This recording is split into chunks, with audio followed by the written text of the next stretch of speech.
Hello everyone and welcome back to the Hearthstone Grand Prix here at DreamHack Valencia. I am Raven and joining me to cast the next game is going to be Frodan and Nimsh. So we have the next game coming up, which is going to be a bit of a crazy one with SuperJJ in, which is known at the moment for just dominating the tournament scene. Any tournament he turns up at, might not necessarily win, but always goes deep. Yeah, definitely. JJ is one of the top contenders at the moment, and he is 2-0, I believe. And also, after his game, I've seen him analyzing the games with Stansivka. Like, basically what they do, they record the game that they play, and then after the game, they sit down and they analyze it to see what has gone wrong or what has gone good.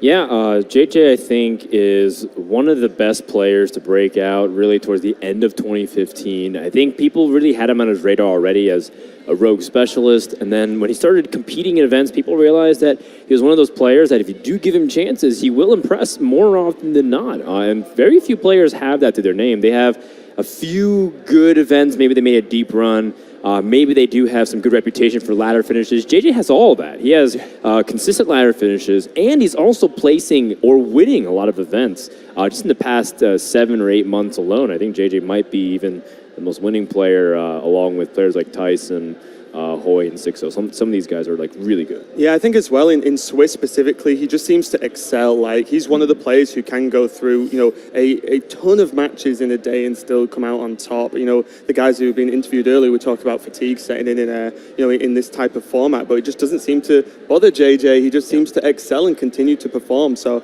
I expect a lot of good things from him in this game.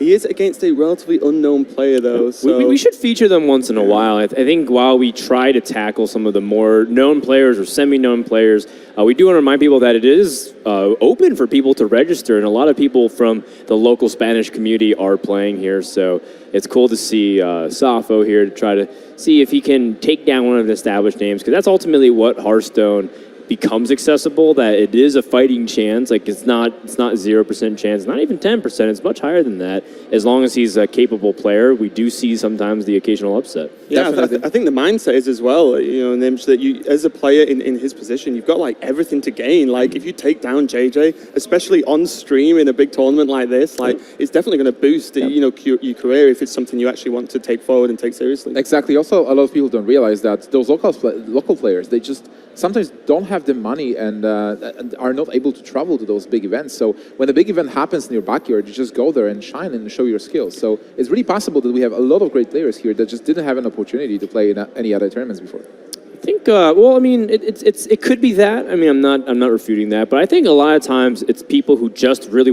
they really enjoy Hearthstone. They like watching it, they like playing it.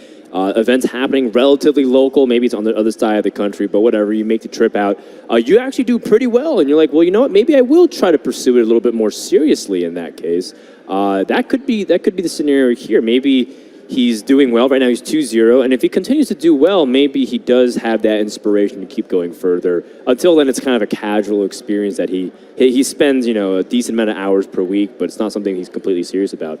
And that's where these events are really supposed to help you feel that. You're supposed to try to get that thrill of competing, because it is very fun to come participate in these tournaments. I highly recommend any person who's watching right now, if there's a local event for Hearthstone, especially a DreamHack, go to it, and you can really experience how fun it is. Yeah, even just meeting a lot of the players that you wouldn't normally speak to and catch up with them, getting their thoughts on the game, because as you were mentioning about going over matches afterwards, if you see a lot of the best players, win or lose, go back over the game straight away, even if they win in even a dominating performance, like, I want to go over it and see what exactly, improvements I can make. But overall, from what we've seen, I know you've been talking to a lot of players, Nimsh. Is there any sort of like deck choices or lineup choices that have really surprised you so far? Well, definitely we were expecting the big four, which is the Dragon Warrior, Token Druid, and the Zoo, and the last being the Shaman. But a lot of players, they actually brought different lineups. And I was actually talking to JJ this morning, and he himself is the one who is bringing the specific lineups, something different. He doesn't want to play the coin flips all the time. He's just looking for a small edge that he can get from the matchups that were not tested. Like, we've seen him bring a Priest for GMAX Summer, and he had good success with this. That was awesome. So amazing. The only Priest player in the top 16. Exactly. I think this time he's not bringing the Priest, but he again has some surprises for us. Yeah, I have to anticipate Rogue being in there. I think JJ is a Rogue player through and through, for better or for worse. And these days, Rogue seems to be in a really interesting spot in the metagame where I feel like people have maybe forgotten about the Rogue class because they just assume that it's Priest and Paladin tier. But, I mean, if you take out its weakest matchups like Shaman, you realize that a lot of decks have been slowing down. I mean, Dragon Warrior, for example, slowed down significantly. They used to play Inner Rage and N'Zoth's First Mate as some of their early game choices. Now they started adding like late game dragons. Some put Onyxia, some put Deathwing, some put, like Ragnaros and Malkorok. That all of a sudden gives Rogue some time. Maybe the matchups aren't so bad. So if people choose to bring Rogue, we saw Zyresh choose to try to bring it. Didn't work out for him, but he didn't even really get a chance to to really throw much into it. I think Rogue does have its pocket in the metagame. I don't think it's super amazing, but I think it's definitely got some legitimacy to it. I still think like the biggest surprise of this tournament in a way is how popular Freeze Mage is. A lot of people actually brought Freeze Mage where Tempo Mage was the one super popular and hyped by RDU, using it to win the DreamHack Summer, and also at the Hearthstone Festival, Maverick was using Tempo Mage himself, so a deck really strong, but then Freeze Mage, it's here and it's dangerous. Yeah, I mean, Freeze Mage in last year's standing makes a lot of sense. In last year's standing, you specifically can pick the right time to counter certain things. So with a very polarizing deck like Freeze Mage, it actually excels a lot because in last year's standing, the number one thing you have to make sure to do is that if you counter pick, it wins. If you pick a 50-50 matchup, you're often in a position where you lose more often because your opponent will be able to counter pick you with their better matchups. So that's why Control Warrior or Defensive Warriors in general, that's why you see, aggro shamans and freeze mage, because they do tend to have some polarized matchups in the past, prior to Whispers of the Old Gods. Nowadays, with Whispers of the Old Gods, things have gotten a little bit more towards the 50 Finner center. When you consider a favored matchup, it's actually 55-45. There's not nearly as dramatic swing as it used to be. Yeah. Partially thanks to Conquest, but also partially, of course, design. Yeah, it's one of the reasons as well, like you said about Freeze Mage, where it's not often you'll see someone lock in Freeze Mage game one, right? It's like a It's risky. Yeah. It's risky. It's But then some pretty people much just can a prey on snipe that. That's true. They're like, well, maybe my lineup's really bad against this, and if I know he's not going to start Freeze Mage, I can really pin him on two of these other decks. I can really try to get that game one win, because another thing about last year's standings, if you get that first game of the series win, you're at a significant advantage, because then, assuming you go for the counter pick web, you have the final say. Yeah. Yeah. Yeah, it's really interesting as well to see that players take mainly two different approaches to tournaments like this. With quite a large field, they either try and go with the strongest decks, as we heard like Green Cheap and Impact talk about, or go for something to try and counter, something like Freeze Mage. So, they had some quite strong feelings, I believe, on they think you just bring the best decks and that's the way to go into, like, especially Swiss with playing so many matchups. But I definitely think there's room for some, interesting choices to try and catch out your opponents. Definitely. And bring some new decks as well, because we've seen the Shaman from Tars being the Concede Shaman, and also some... Concede Shaman. Well, it makes you concede, right? It really rarely kills you with damage. I feel like when we say concede deck, we just have a lack of originality for creating an actual proper title. It's a pretty cool, I like to call it Wall Shaman, because you create this ancestral spirit wall taunt that they can't get past. But I mean, I don't know, we'll expect to see some of that. Instead, we have our series starting. And yeah, we're going into the first game, so you can take it away, guys. Enjoy it. Thank you very much, Raven. Safo on Team Broken JPEG up against SuperJJ on Team Complexity.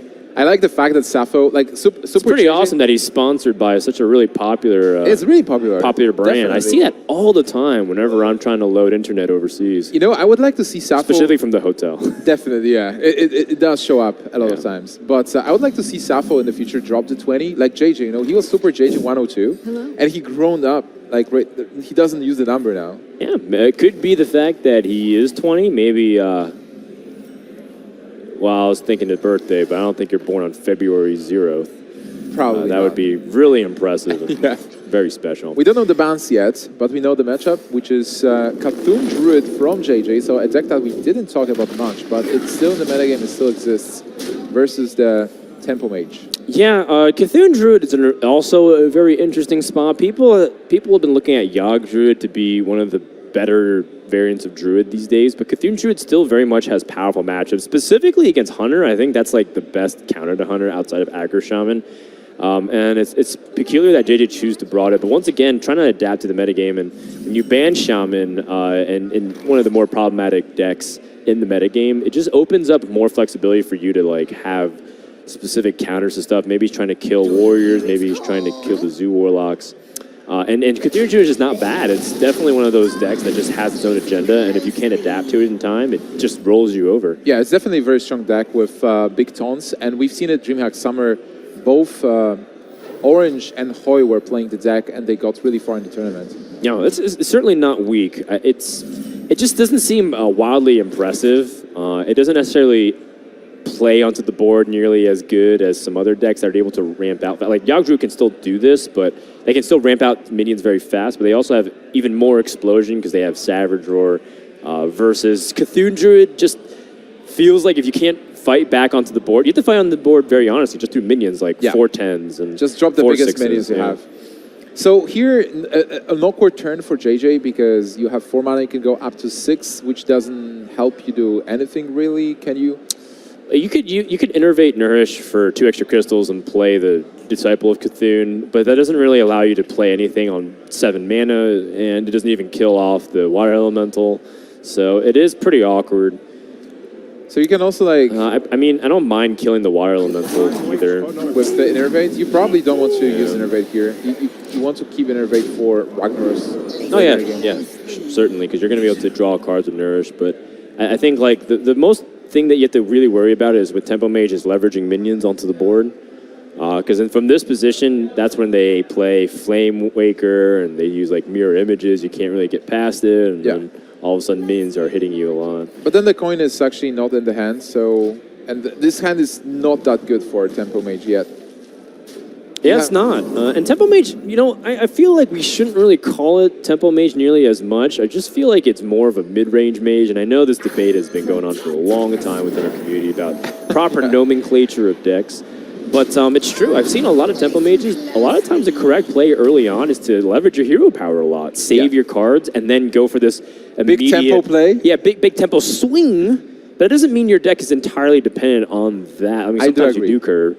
I've seen like some players pass from turns 2 to 4 with hero power, and they have Mana Worm and Flame Waker and Cult Sorcerers and all these other cards that you want to be playing on curve. It's surprising. Yeah, because you can really swing the game there. But still, I guess like we don't have the better name for it for now. Yeah, we do. We have plenty of names for it. Would you like to change it right now on this cast into mid-range mage? Yeah.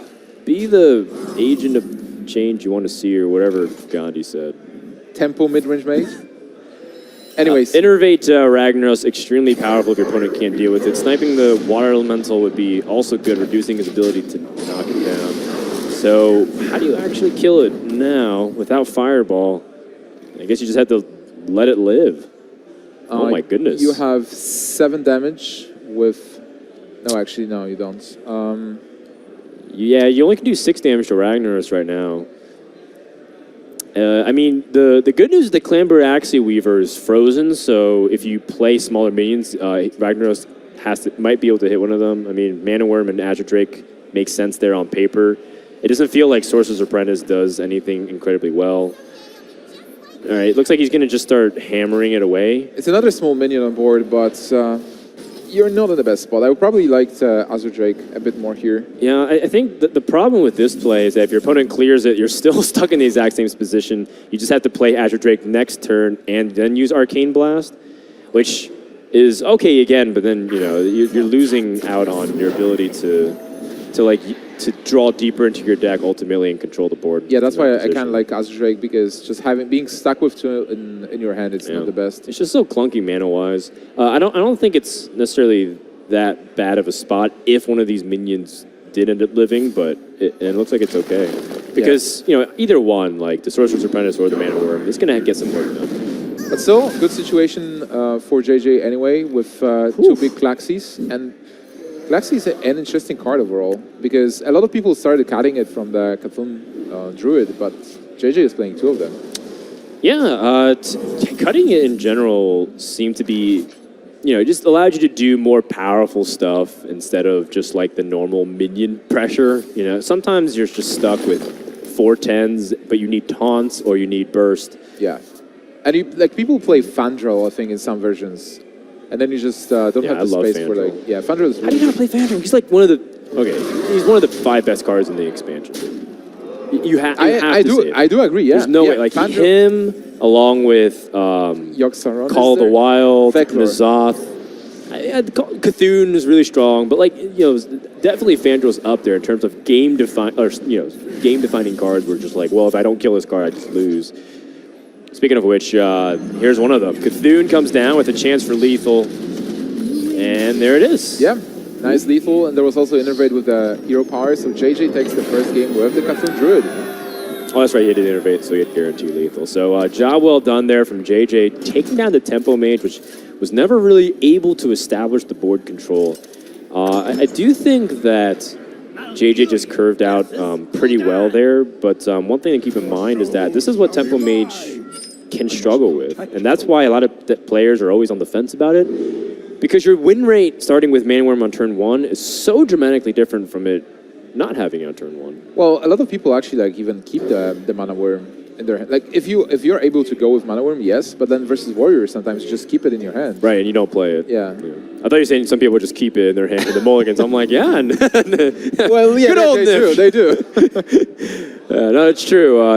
If you suspect sometimes that your Mana Worm dies, you can even not play it on turn 1 and then choose to play it behind a mirror image or with a second minion, so that way you're always 1 minion ahead and getting the damage in. Exactly, or if your opponent has removal, he only can remove 1 of the cards you have on board. Right. But yeah, definitely Mana Worm can bring tempo, but that deck is dead, and we are back to the Zoo versus Catan Druid. Yeah, now the difficulties with Druid fighting Zoo still hasn't really changed much. You look at the fact that Zoo can build onto the board very quickly, and Druid doesn't have very clean AoE. Swipe doesn't exactly interact very well with Imp Gang Boss unless you're directly hitting it, but say you have multiple of them, or even Possessed Villager, it doesn't actually clear anything. Well, So Swipe is still alright, because if you're able to clear the board, then Forbidden Ritual is hitting the board, and then Swipe is great to just wrap it up. So go. But I mean, it's not always that convenient. Like on paper, yeah, it makes a lot of sense if you're able to save Forbidden Rituals for it. But when Darkshire Councilmans come out, Swipe doesn't exactly cleanly remove that. Yeah. There's a lot of 2 health minions, the Dark Peddlers, the Knife Jugglers, and it's just it's never guaranteed to be super clean. That's why. True. That's why I'm like, yeah, Swipe's like good, but it's not amazing. Like I wouldn't want to always have to be in a position to keep Swipe off the opening hand. I'd rather have minions. I would love to have an innervate in the opening hands whenever I'm playing versus Zoo, but still, with minions to play. Yeah, exactly. Well, you are possibly drawing the minions, but anyway, this situation is really good for JJ. Just looking at the hands, because double Forbidden Ritual and double Swipe, which means JJ has a great answer to this. Ooh, yeah. So he chooses to go for Forbidden Ritual. If he misses, oh, okay. All right, so he goes for the trade. He hedges his bets around like a coin swipe so that his opponent gets a full clear. Claxy Ambleweaver comes into the hand here. Also a viable choice, because your opponent would have to buff and clear. Yeah, but it's not going to be a 4-10, only 4-5. It is what it is, though. Also, like, you could possibly use Wrath to draw a card, but using the first swipe to clear is pretty clean and good as well. It's interesting. I think when you see your opponent Forbidden Ritual, you kind of put them on the fact that their hand must be slightly awkward for the mana usage. They weren't able to pair like a 1 mana or 2 mana. Obviously, the optimal plays usually end up becoming Imp Gang Boss or Darkshire Councilman. He didn't really have that, so he maybe says either one, he has a really clunky hand with a lot of 4 drops. I have to be mindful of that. Dark Iron Dwarf. Defender of Argus, or he's holding Power of Overwhelmings. Yeah. So I have to be really careful about that. If I play Claxy Ambleweaver, you can just use one of those 1/1 tokens to trade in very efficiently. Exactly. So that's a pretty good read from JJ. The swipe was definitely good there. Yeah. And yeah, that's a clear, but then second swipe can still be okay here. Dark Urkoa. So you can swipe the 2/4 and you almost clear the board. Shout out to the Voidwalker, by the way, representing the Captain Pride Rainbow very well. It has not disappointed at all. Does it have like a good new animation or not? Yeah, it has a new one, right? You know, the Voidwalker is the closest thing we have to like a hollow card in Hearthstone. Remember, like when you open up those golden Pokemon cards or something, you always get to see the hollow foil on it. It was so cool. At least, no, it is so cool. It's like golden. I'll say it. Like golden cards in Hearthstone. Yeah, but I mean, it's like back then we couldn't really have golden animations on cards, so they had some like just pretty foil on it. On the normal cards, at least, it's impossible. But yeah, Arakoa is there as well, and JJ is just slowly building up. This buffed Cthulhu as well, so Veclor will be able to double up. The Calaxy also will have 10 health. He's challenging.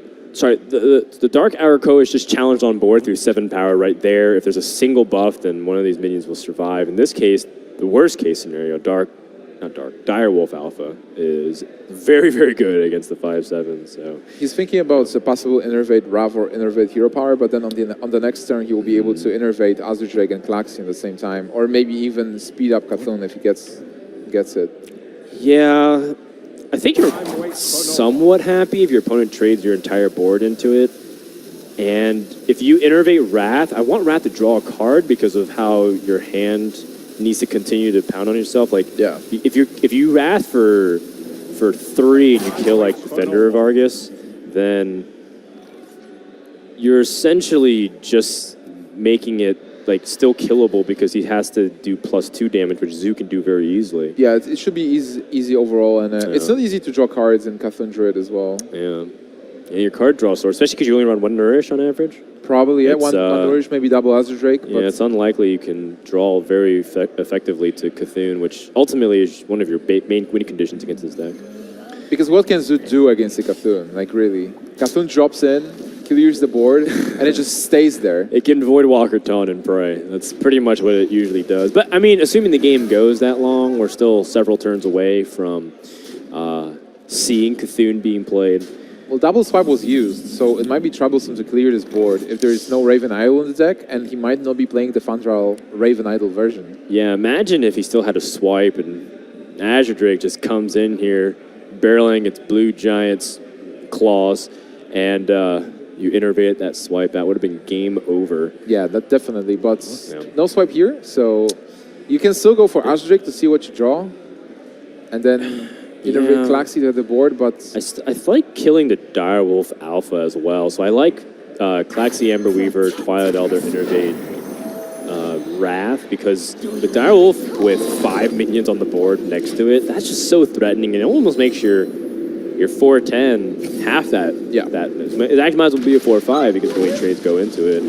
That's probably the best, like taking 4 power off the board and also just protecting your part of the board. Right. But on the other hand, you would kind of like your opponent to attack into your minions instead of going for face because you have no taunt, you have nothing else. Sure.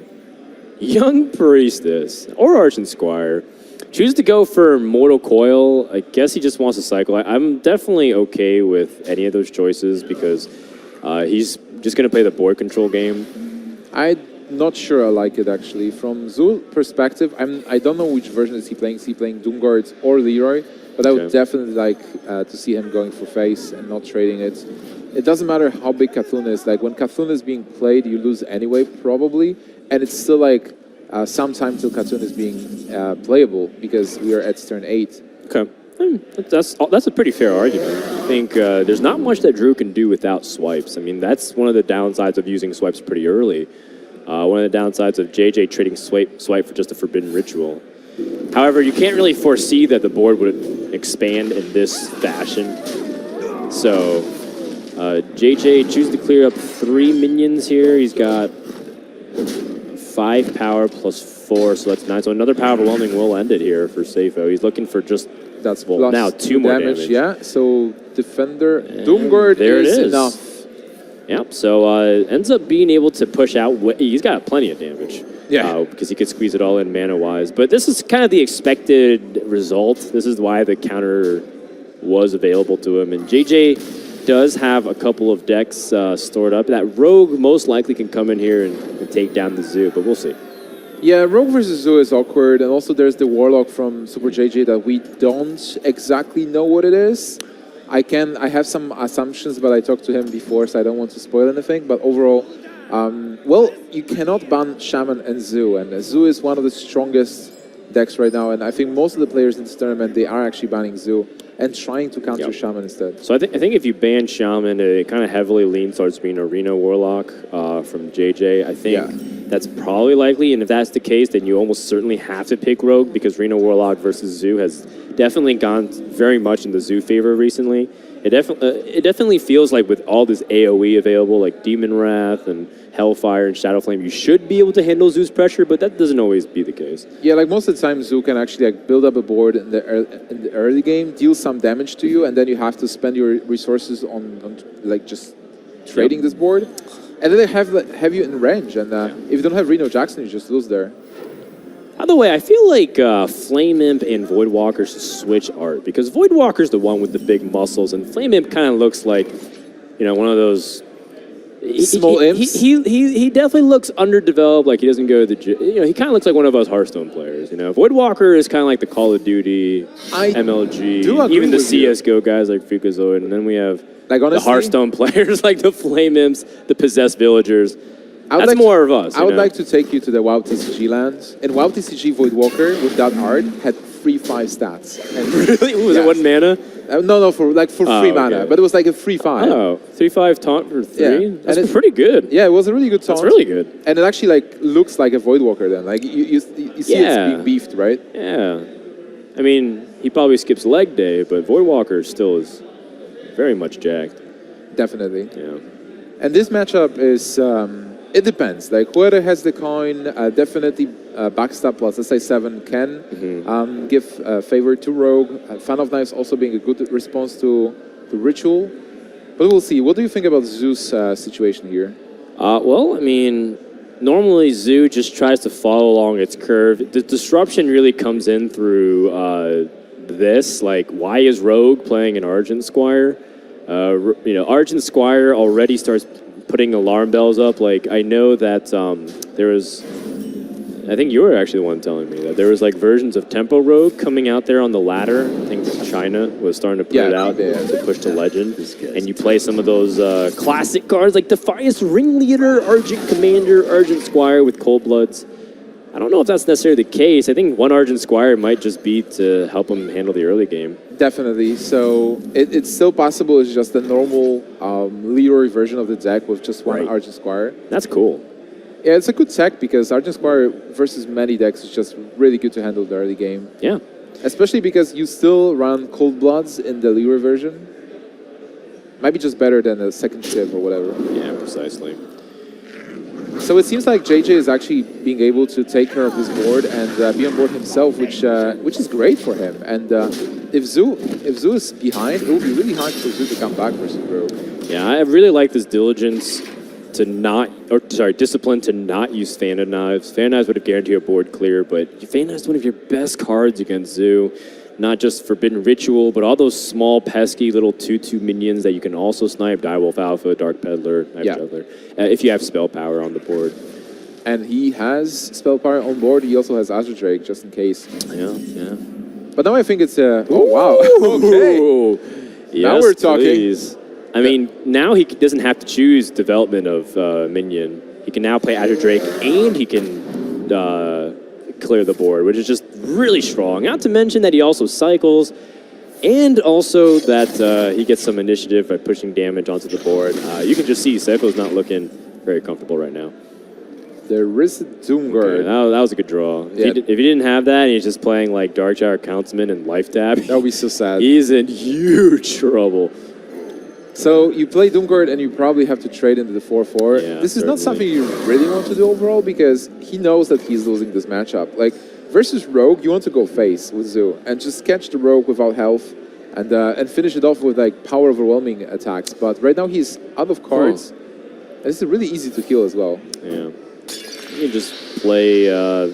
he's going for the 6/6 Van Cleave. Okay. I wasn't sure if he wanted to kill the Doomguard and just play Van Cleave as a 4/4, but using his mana efficiently, putting some pressure onto the board here. I wonder if he's going to attack with the Blade at all. Yeah, he's going full aggressive here, especially because he's seen Defender of Argus being discarded. Okay, that makes sense. And Doomguard cannot really contest the 6/6. It kind of can. Not really. I guess, I mean, it puts it down to 6/1, but the fact that...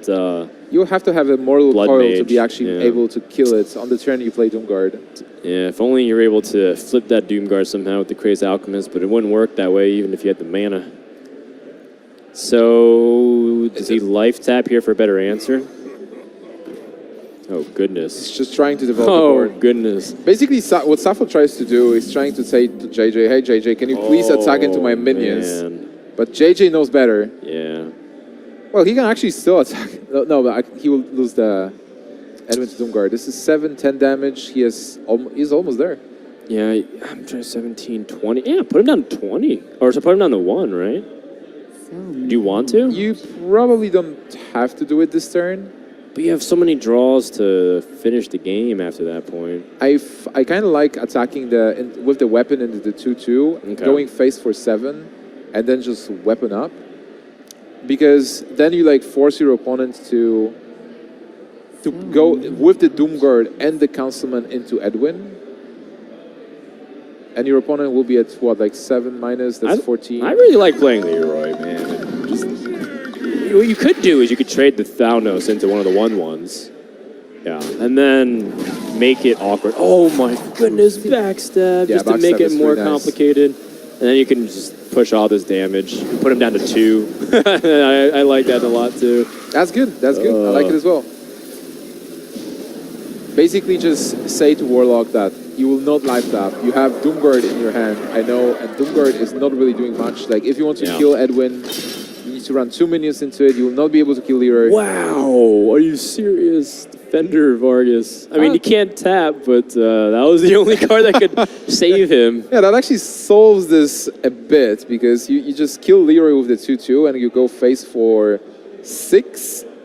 Oh wait, I guess you just still play Doomguard. I forgot that he had the 1/1. No, you don't have to play the Doomguard. Like you can play Defender Vargas here and like round the 2-2 into Leroy and then go face with another one. Or just trade as well, yeah, that's fine. Just in case of that. Because it got buffed like by Defender Vargas and by the fact that Defender Vargas was played.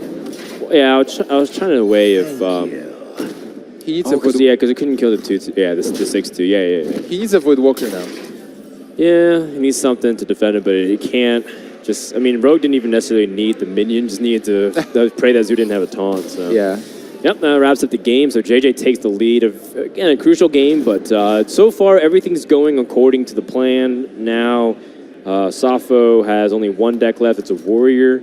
And I have to assume this is probably the Dragon Warrior, but other Warriors are also playable. This is pretty good position here for JJ because he's got 2 chances. And Dragon Warrior against Rogue, at least, we were actually talking about this before the series started. On paper earlier, it should actually be favored, but, well, I mentioned that they took out aggressive cards like the Zos First Mate to really get that board control going. So this is, I still believe, could be aggressive. The dragon version with the Nizov and Fairy Dragon. So like a very aggressive Dragon Warrior, which means that it favors Safo because it tends to, yes. But there's Argent Squire, so that's I wasn't something. sure. But Argent Squire is not heal, it's not taunt. It's something to fight in the early game, but basically if Dragon Warrior just goes face, it's really favored. Rogue has the coin, has also Edwin, and with coin Edwin, that means precisely that you're stuck with removing it through execute if he's able to build up big enough. Fairy Dragon, one of the most problematic cards, but the prep fan. There is no backstab though. Man. No SI, but still. I don't think he wants to go all in on this Van Cleave. Definitely not now that he drew his Gadget and Auctioneer. Another way to kill Dragon Warrior is just conceal the Auctioneer. They can't really do much with those mid-range minions. It's one of the ways, but still, like, if you conceal your Gadget Son and I just go face with my stuff, that's I know you're right, but I mean, that's like assuming that when you conceal Gadget Stand, you're not at 4 HP and there's about 10 power on the board. I'm saying when you get a clean board and all that's left on the board is a concealed Gadget Stand and you're at like it's almost never 18 bad. health. It's almost never bad to just conceal your Gadget Son. Yeah. Yeah, you almost like win every time from that position, but it's kind of hard to get to that spot. You don't always guarantee it. There is no execute for Edwin, so he just has to tank this damage. Yeah. And conceal. Yeah, conceal is interesting. Yeah, it doesn't. I mean, he has Gadget Stand with the coin now, so that's really nice. And he's got initiative for now. I mean, that's where Fire War Axe comes in, though. Bloodseeker is a really good pickup here as well because you can go for frauding Bloodseeker and kill it with a weapon. Is there an alternative play, maybe? If you want to be mana efficient, you slam. Yeah, you can slam as well to draw the card. Yeah, I mean, if there's one thing I can agree on, I don't like Azure Drake here. So I think Frothing Slam, because you want to get that extra buff on it, perhaps. It's hard to say. The 2/2 does become slightly relevant, too, because you're coming up on a turn where you start to want to pressure your opponent out of the game. Okay. Now that you have Execute, Bloodtaker Keep was very good. Helps you squeeze in stuff. True. It's only 2 mana. And there's the second coin, so we can actually go for Gadgetson, coin, conceal. Well, first you conceal, and then you stuff like that, you eviscerate that Frothing Berserker. Everything kind of lined up perfectly here. 2 conceals. Yes, this is really good opening from JJ overall. The possibility of the Edwin that was able to keep that warrior in check, then Pillager, and now just clearing the board with the Gadgetson is awesome. You know something amazing too is that Argent Squire is a very good combo enabler if you didn't have Deadly Poison or Sap targets. So that's something else I was thinking too. Just drop Argent Squire for those combos early game too. I wonder if he's playing 1 or 2. Has to be 1. If you have 2, what are you actually cutting out of your deck? Farseers? You have no Farseers in your deck? I mean, maybe if you cut Shaman and you're expecting a lot slower meta, you can get away with no Farseers. But that was in a N'Zoth Paladin, N'Zoth Priest meta with Reno Warlock. You can cut Farseers and then, but I don't know these days. Well, I've seen people play just shifts instead of Farseers. Like just play Zaril instead of Zaril and Violet Teacher. But we've seen Violet Teacher for JJ. Do you not play Finley here? I actually do feel like Finley still is relevant. If you're in a game plan of I'm going to armor up to stay alive and win this game, you're in a really bad spot. Plus the 1/3 isn't irrelevant. Yeah, you probably want to have Steady Shot.